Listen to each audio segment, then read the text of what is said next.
Good afternoon, everyone. If you're living in California, you're going to be limited to using 55 gallons of water per day. If you eclipse that total, 10,000 US dollar fine. Don't know how that's going to work with agriculture, California being the #1 producer in the United States for vegetables, fruits, and nuts. If you're living in Australia, anything over 10,000 US dollars is going to be banned because they want to get you to a digital society. And remember the laws in California requiring all cows to have a fart pack to capture methane because they were such bad animals. Now they're saying, cattle are essential for carbon sequestration. Now down in South Africa, supposedly they found gold when they were digging for gravel to use for road building. 5,000 people descended on the site, and even with barbed wire, the police cannot keep control down there. And this is just gold. Imagine when this turns into food and there's 5 million people. And this video is brought to you by TrueLeafMarket.com. Radish Sago Purple Sprouts. You can find that Adapt 2030 link as well as all the links to tonight's stories in the description box below.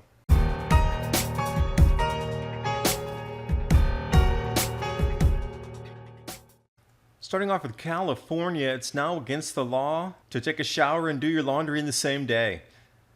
These new bills passed into law, Senate Bill 606 and then Assembly Bill 1668, which will ration water even further over the next 12 years.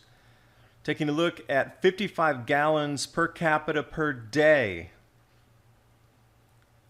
And by 2030, they're going to knock that down to 50 gallons per day. Interesting though, when you think about the usage of water, 17 gallons for a shower, a load of laundry 40 gallons, and if you use a dishwasher, that's 6 gallons.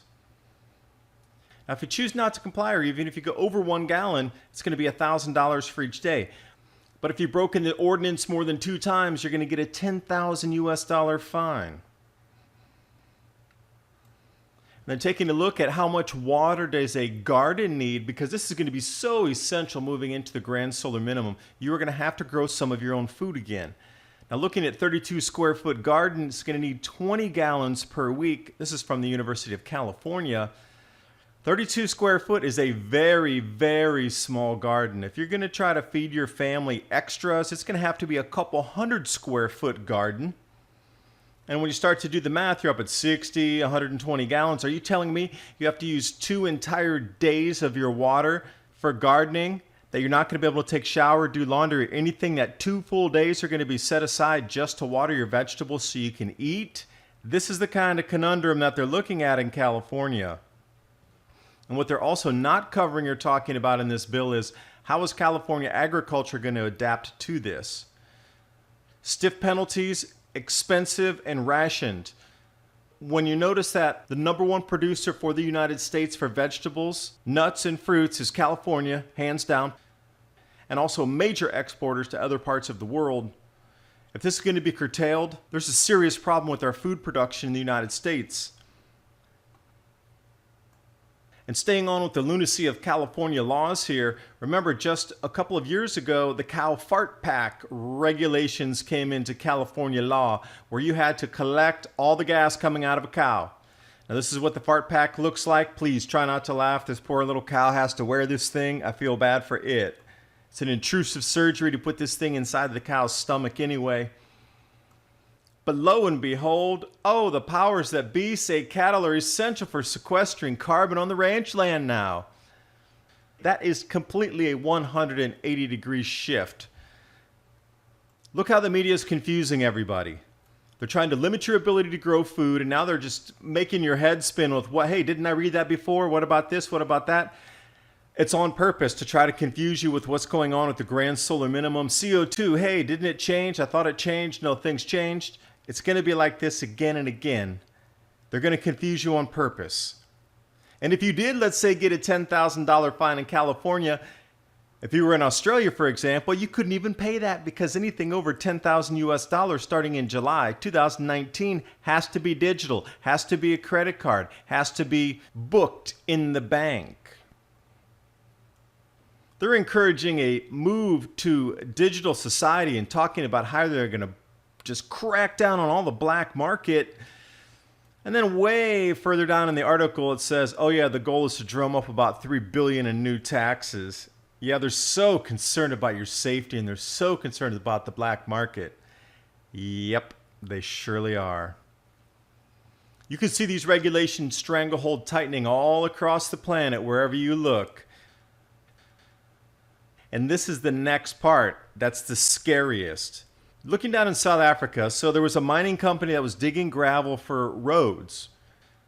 Some people found flecks of gold inside the rocks, and word spread across the internet, and thousands, and it's now 5,000 plus people came to dig gold out of this mine quarry area in KwaZulu-Natal.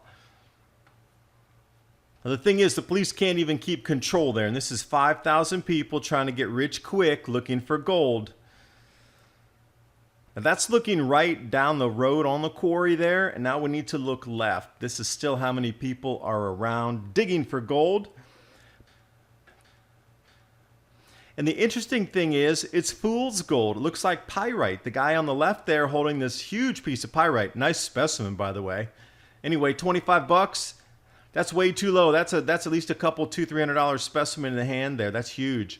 I'll bring you here to what pyrite looks like, something very similar to what that gentleman's holding.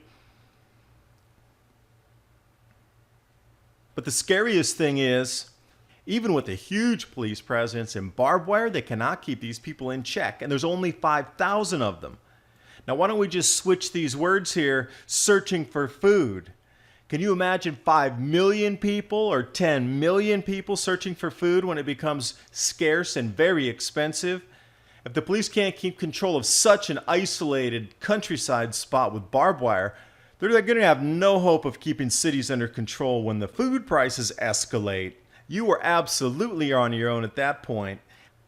Our societies are absolutely going to disintegrate when food prices get much higher, and food becomes the most valuable commodity on our planet, not gold. Thanks for watching. Hope you got something out of the video. I think the move's in play to try to know who controls food, who's buying food, who's selling food, and they just want to keep a track of the money and the food because the new black market will be food.